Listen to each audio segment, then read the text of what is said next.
Meus amigos e meus irmãos, boa tarde, boa noite.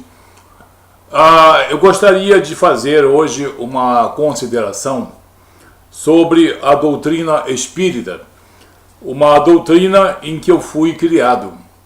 Eu fui nascido e passei toda a minha infância e toda a minha juventude e parte da minha idade adulta em uma casa espírita com ensinamentos espíritas.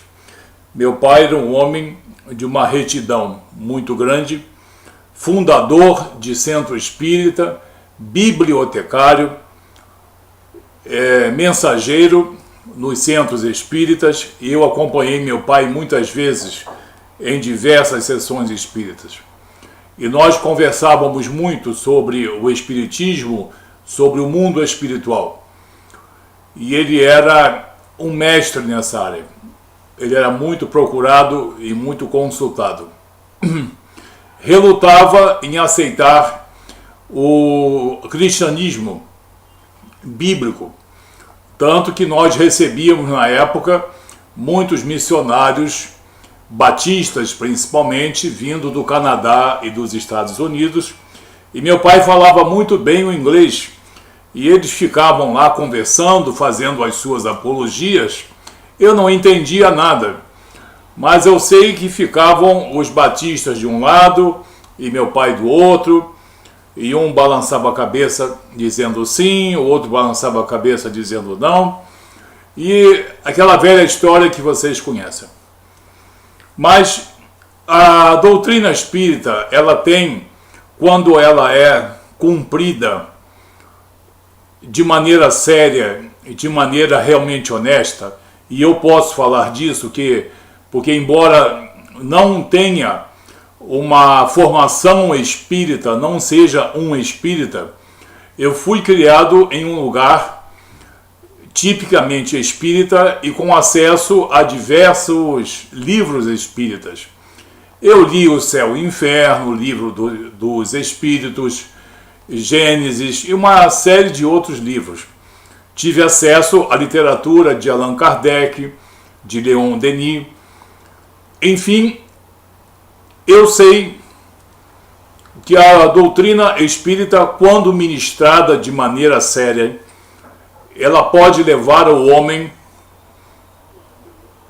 o chefe de família, os seus familiares, a uma retidão moral e espiritual. Isso aí é incontestável. E não vou dizer que também no meio católico apostólico romano, não vou dizer que no meio cristão evangélico isso não seja verdade também, desde que os seus seguidores sejam realmente fiéis cumpridores das suas bases doutrinárias, que tem elementos espirituais, tem elementos morais e tem elementos de aprimoramento social também. E principalmente muito zelo pelo indivíduo, muita caridade, muito amor, muito perdão e uma competência e uma credibilidade no ambiente de trabalho muito grande. Nós sabemos tudo isso e nós não negamos. Agora, o espírita perante a morte, eu vim a descobrir isso depois na minha formação cristã, com outra literatura, com a Bíblia, porque na minha casa havia tudo quanto era livro, menos a Bíblia. E quando eu comecei a estudar o Evangelho, eu fui ver qual é a vontade de Jesus e qual é a vontade dos apóstolos.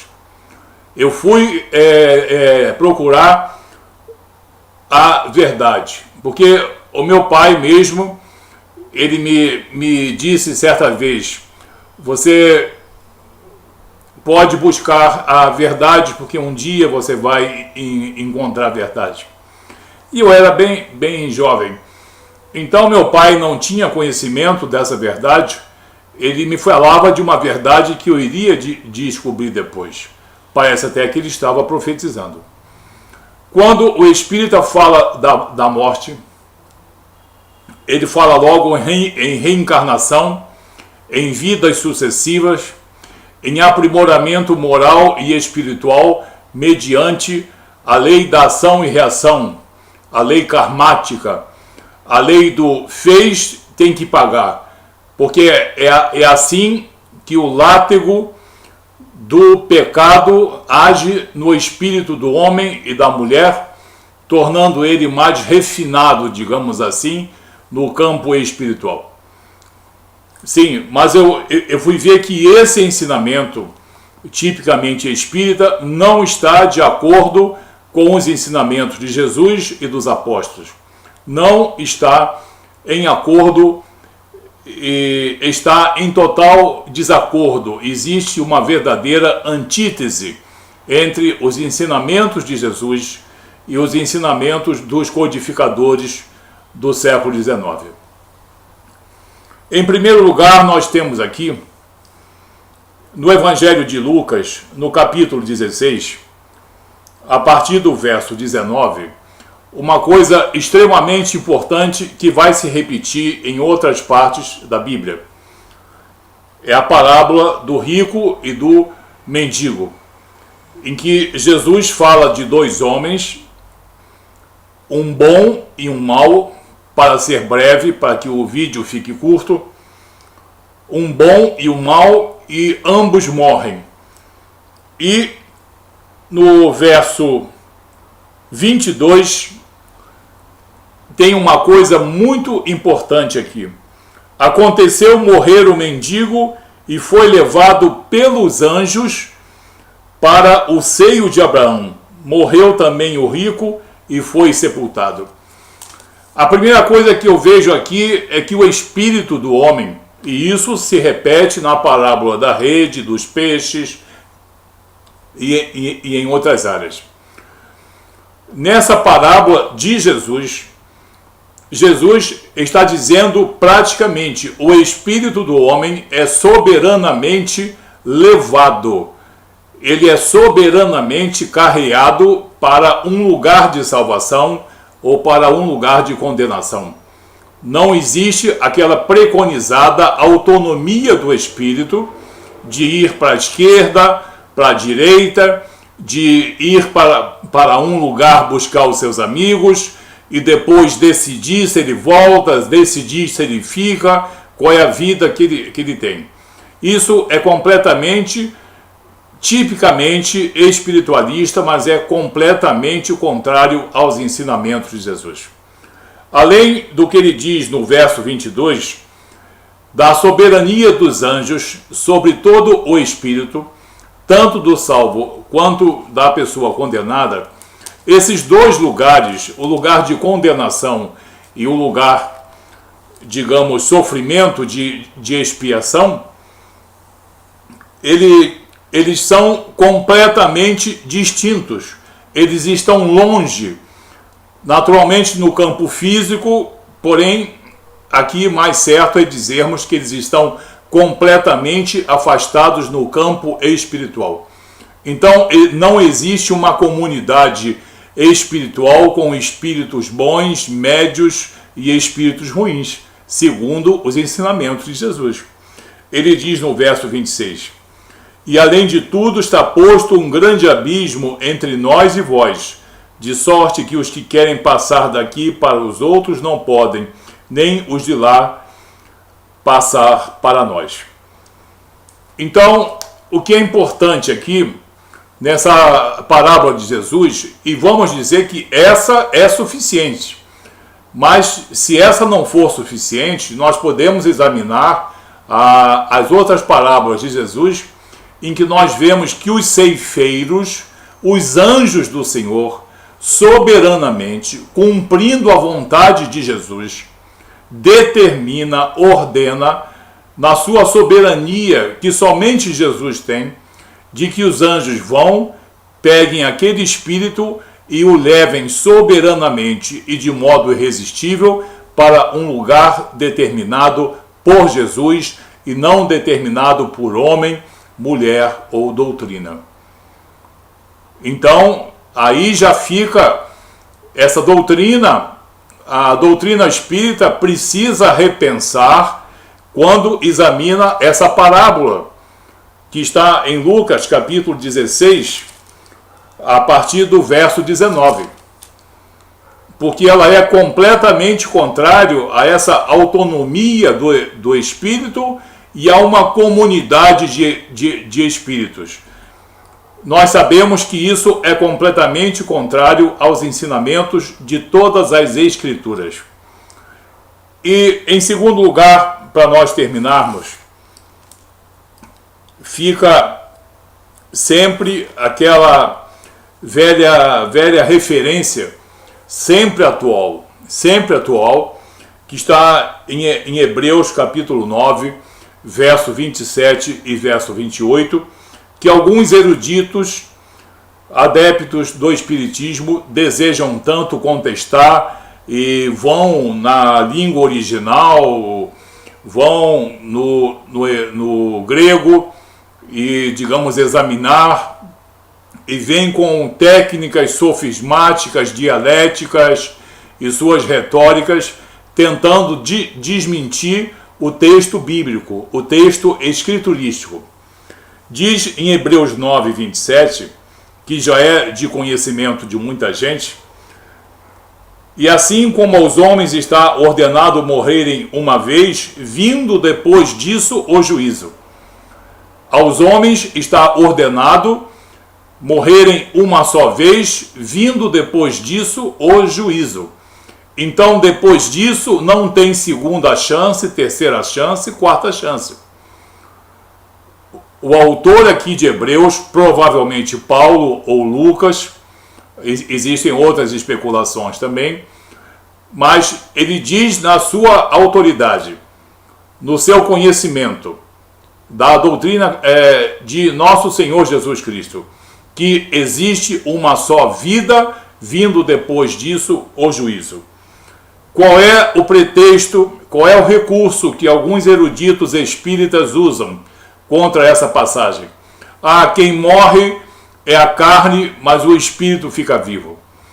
Aqui o texto não diz que o espírito fica vivo e não diz que é a carne que morre. Ela está falando do homem, do indivíduo.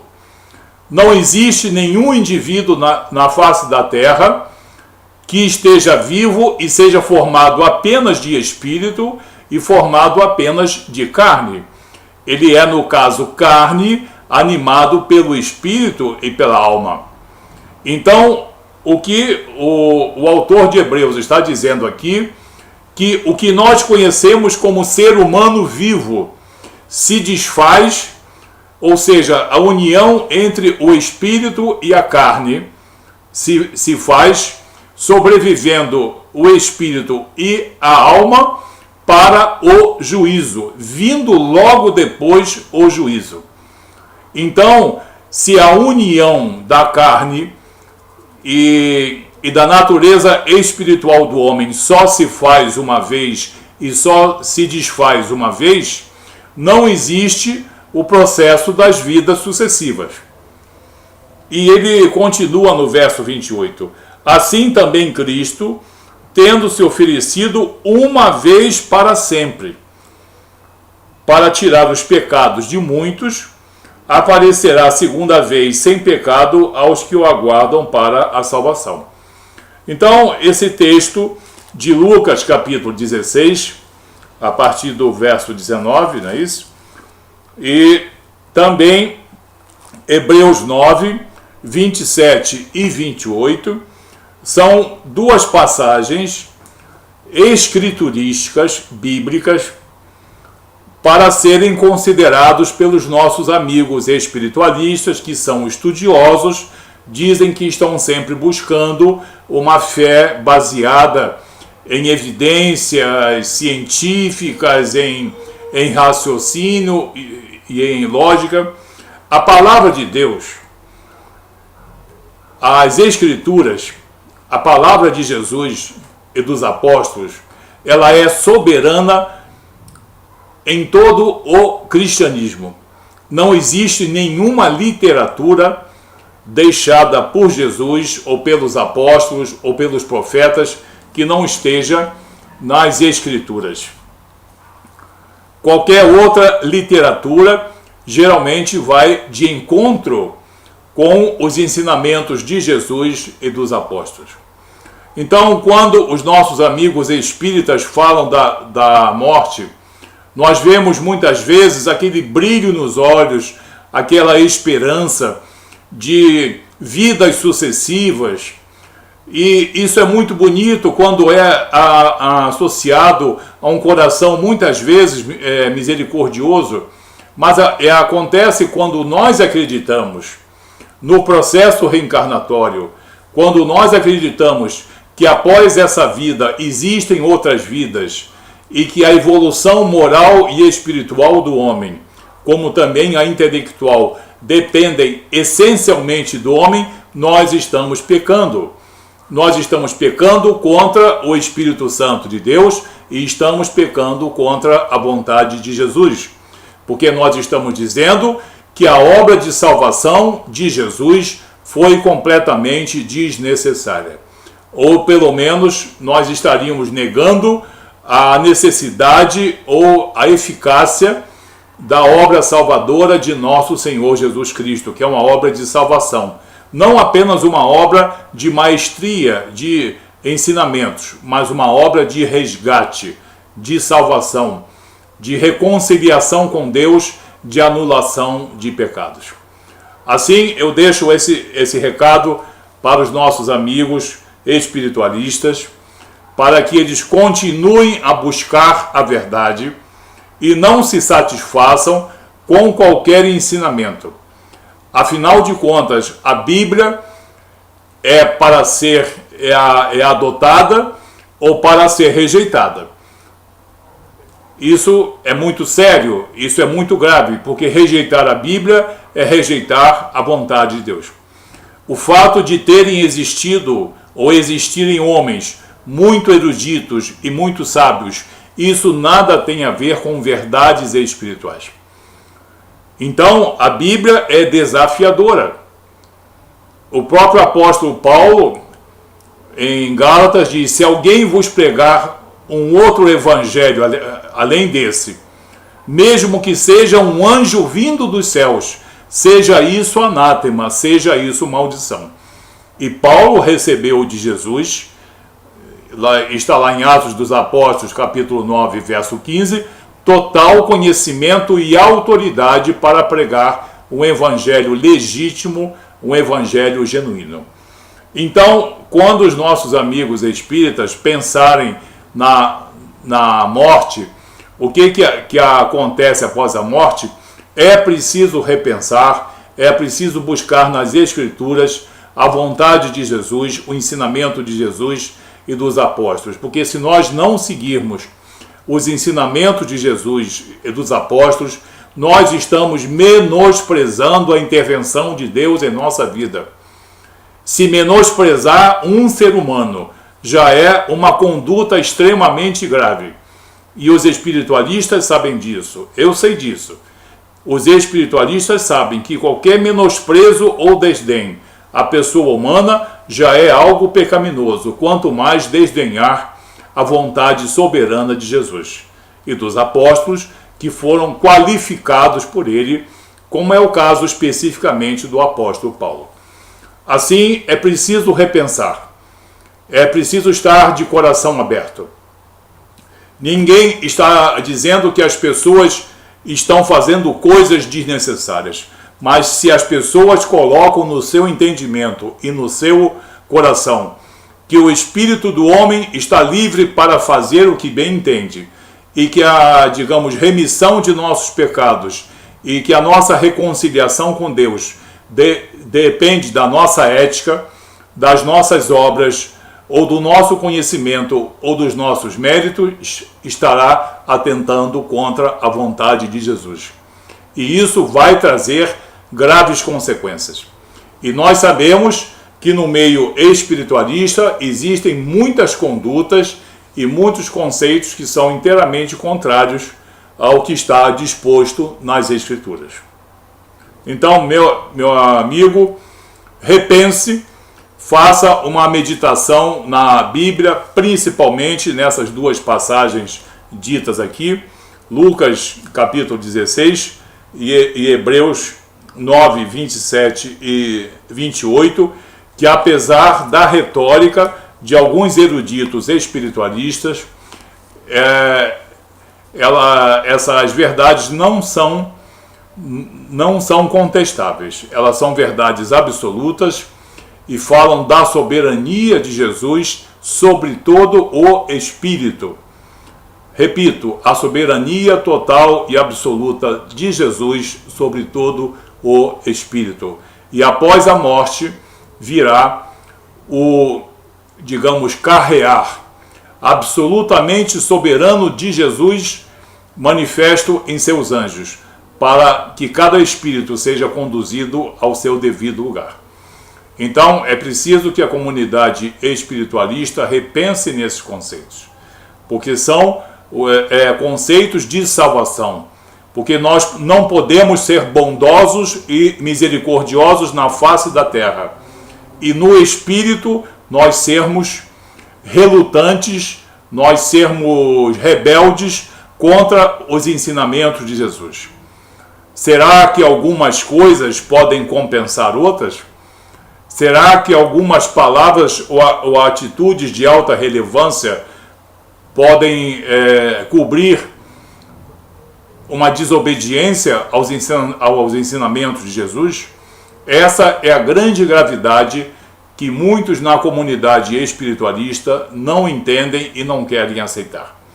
As nossas obras cobrem qualquer erro, as nossas obras e os nossos méritos pessoais, nós vamos impô-los a Deus. Isso não existe no campo espiritual. Isso não existe nas Escrituras.